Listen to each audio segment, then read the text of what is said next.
Early in the morning of August 26, 2022, officers in Washington County arrested a man near a Highway 36 overpass. He was found lying in the grass, carrying a blood-stained piece of paper along with an EBT card belonging to a woman named Shanna Daniels. We'll talk in a second. You're under arrest. Don't move. Who was this man? And what was he doing with the EBT card of a woman who was found stabbed and burned in her apartment just hours earlier? And who was the 43-year-old victim Shanna Daniels, who firefighters found so brutally murdered in her bedroom? Around 6:30 p.m. on August 25th, crews rushed to an apartment building on the 2200 block of South Avenue East in North St. Paul after getting reports of a fire. Thick black smoke was pouring out of apartment 8 as officers and fire crews tried to make entry, hearing someone inside cry out for help.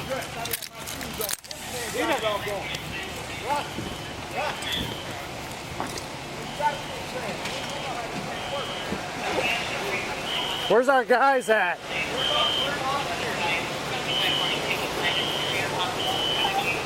Alright, what do we got? Where do you guys want us? Hey, what floor? Second floor? You need people out in the bottom? Just hang tight. Okay. Rush! I say just get officers out. They could hear someone screaming, but the flames and smoke were too intense and dangerous for officers to go any further. Did you guys hear anybody yelling? Yeah, they said they heard. They said she's They up said there. they heard him yelling. I'm yelling. Here? Yeah. That one. I don't hear anything. I They tried said they running heard up him there. yelling, and he was You saying, couldn't get in? Oh, you can't see. You can't get up there. It's dead black. Yeah, But somebody's still in They there? said that they said someone's in there, but yeah, it's thick black. Can't You see. can't see. We got somebody hitting the window, 3rd floor. Tell him. Tell him. Someone's inside. Someone hit the window. I mean, south. Top corner. On the south side of the building. Let fire know we got someone pounding on a window on the 3rd floor, top right corner.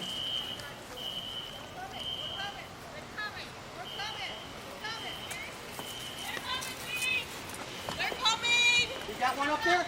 He's in the window. Anything. No, we didn't. He's in the window right there. In that window. No, we know. They're going up and they're gonna get him, but It's right- oh, yeah, when we were they there, couldn't okay. get in because you Yeah. can't Yeah, see. he's in panic mode. Oh my god.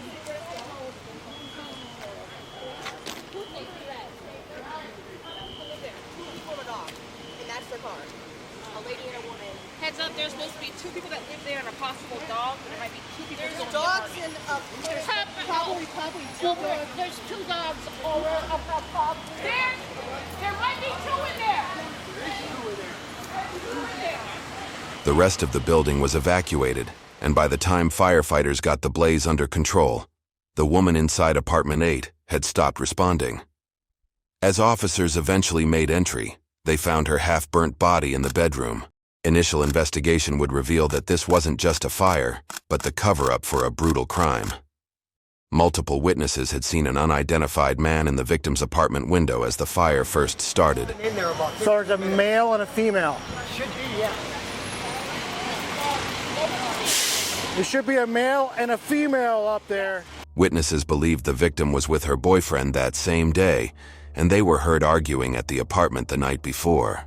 Shanna was a breast cancer survivor who was continuing recovery from her April 2020 diagnosis, chemotherapy, and double mastectomy.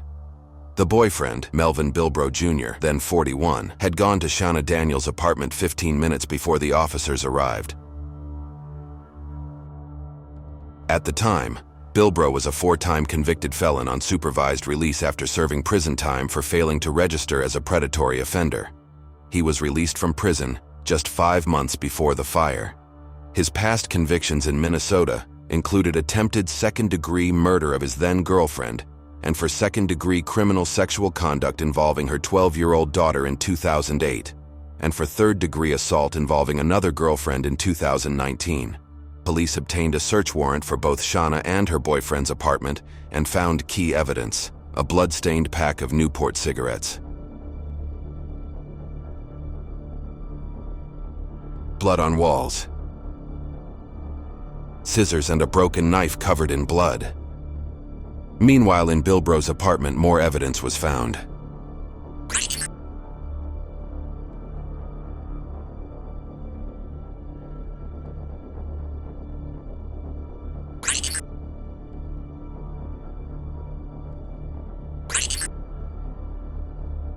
One of the clearest pieces of evidence against Bilbro was a dog covered in soot and smelling of smoke. The dog found in his apartment belonged to Shanna. It became clear this wasn't just a tragic fire. It was the scene of a murder. The autopsy reports revealed that the cause of Shanna's death was not an accidental fire, but homicide. She had multiple sharp force injuries to her head and neck, with a perforation to her left eye. Her nasal bone was fractured. Police officers spoke to a witness who called Bilbro and told him of the fire. Bilbro said that he was with Shanna when her ex-boyfriend showed up, so he left. When his apartment was searched, he was nowhere to be found.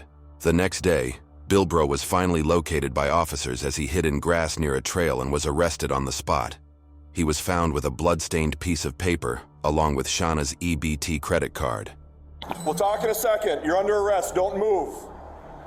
You guys want us cuffed or you guys cuffing? Yeah, you want to grab him over there? Yep. My left? Go ahead. Yep.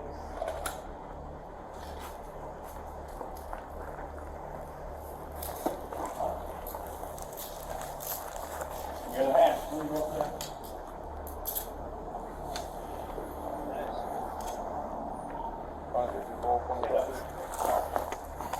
What's your name? Sorry? Melvin? All right, Melvin. This is yours? All right. After his arrest, Bilbro agreed to speak with investigators about the fatal fire and the death of his girlfriend hours earlier.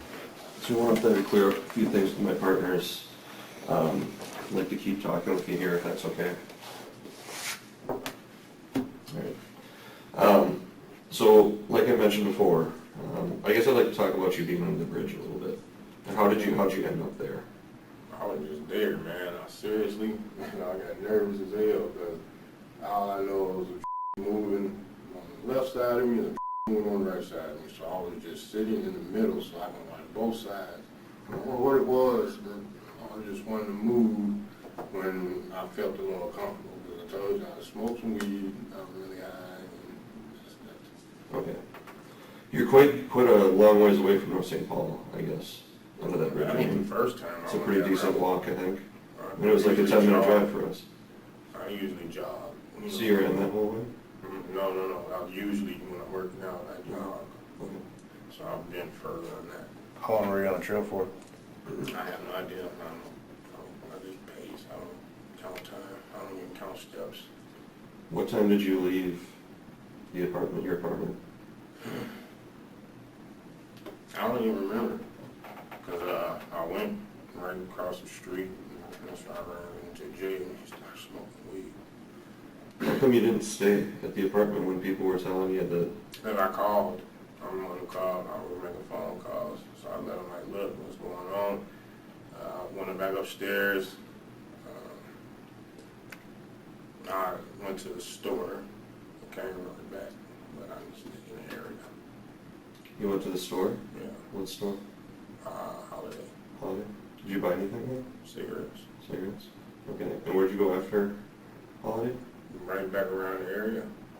What do you mean? Like what area? Where Where? on the street from my house. Because, I was coming right back down here, so I'm like, wanting to go around. Everybody thought I went in the building and started saving people. I'm like, no. So how come you weren't hanging out when the fire department and police department arrived? Because everybody else was. I mean, like pretty much everybody that lives there was there. I don't hardly even be at home. I'm usually at work this time. Yeah, I understand that. I guess the kind of question that I'm struggling with is that you've got a friend, right? Probably a pretty good friend, it sounds like, that you have some sort of relationship with. And you realize that her apartment's on fire, and then you just leave. Well, like I said, it's happened before. So I'm thinking that's what it was. She cooked a couple pieces in the damn oven and they just caught fire in there, so. Okay. Yeah. And you didn't think to go check on her? Well, People are telling you that there's a fire inside her apartment? I'm guessing there's probably flames shooting I out the was windows? there. I was there for a brief, you know what I'm saying, but I don't want to. You were there for a brief? deal with, no, I was outside when they came and banged on my door. So why'd you act surprised when we asked you or told you that there's a fire there? I wasn't that surprised at all. I'm really struggling with why you wouldn't stay. I mean, I think the average person, a reasonable person, would have stayed in that situation. If they're friends, they're close friends, their apartment's on fire and probably something could have happened to them, you'd stay around because you're concerned, right? And you want to be with your other friends and help them deal with it and vice versa. Okay, so I'm struggling with why you chose to leave. Honestly, y'all wanted to smoke. So that's why I left. I went to go smoke and just sit back and see what happens, because like, you know, I can't do nothing, you know, about it. I'm gonna be in the way. You know. Okay. Then we ended up finding you and arresting you, and you had that piece of paper that we talked about in your pocket with the blood on it. Whose blood is that? That's mine. That's yours? I'm sure. Where's your cut at that blood came from? Right here. Told you I work with a corrugator at work. Where? Show me where the cut is. Right here. Right, on your knuckle? Yeah. Okay. I work with the corrugator, if you're ever familiar with that. So that's what, I mean, there's a fair amount of blood there on that piece of paper. So when we test the DNA on it, it's going to be yours? Yeah. Okay. All right. So I want to go back and let's just forget about the, I know you said that nobody saw you in the window. I understand that. We want to forget about that, okay? That's really not super important here, to be honest with you. We've got this other evidence that we already discussed, okay? And this other evidence is blood evidence. And like we talked about already, blood is going to show belonging to a specific individual. And that's going to be her blood. The problem that we have is that you have her blood on clothing in your apartment with her dog that's going to have soot on it. And we're going to test that. And we've got this dead woman in her apartment. You see how that's a problem? Bilbro changed his story several times, first saying he was just friends with Shanna, then that they had a sexual relationship. He said he was at his apartment during the fire and walked away to smoke. He claimed he last saw Shanna on August 23rd, then said it was August 25th. While still maintaining his innocence, the investigators held several pieces of key evidence against Bilbro that would soon be submitted to the court. Melvin? All right, Melvin. Is yours? All right. Shanna grew up in North Minneapolis and was remembered by friends and family members not only for her courageous battle with breast cancer, but for her outgoing, positive energy, her love of animals, and for her fearless spirit. Family wrote that quote, "Although her life was taken so abruptly, we are so grateful God blessed us with her beautiful presence." In January 2024, Bilbro waived his right to a jury trial and instead opted to have the judge be the sole decider of his guilt. Ramsey County Judge David Brown reviewed all the submitted evidence and arguments from both sides. He wrote in an 84-page filing that a pattern of continued domestic abuse was proven by prosecutors, and they had proven beyond a reasonable doubt that Bilbro was the one who killed Shanna, set the fire at the apartment, and fled the scene. On February 2nd, 2024, Judge Brown found Bilbro guilty of first-degree murder, second-degree murder, and first-degree arson. He was sentenced to life in prison and remains in custody in Stillwater without the possibility of parole.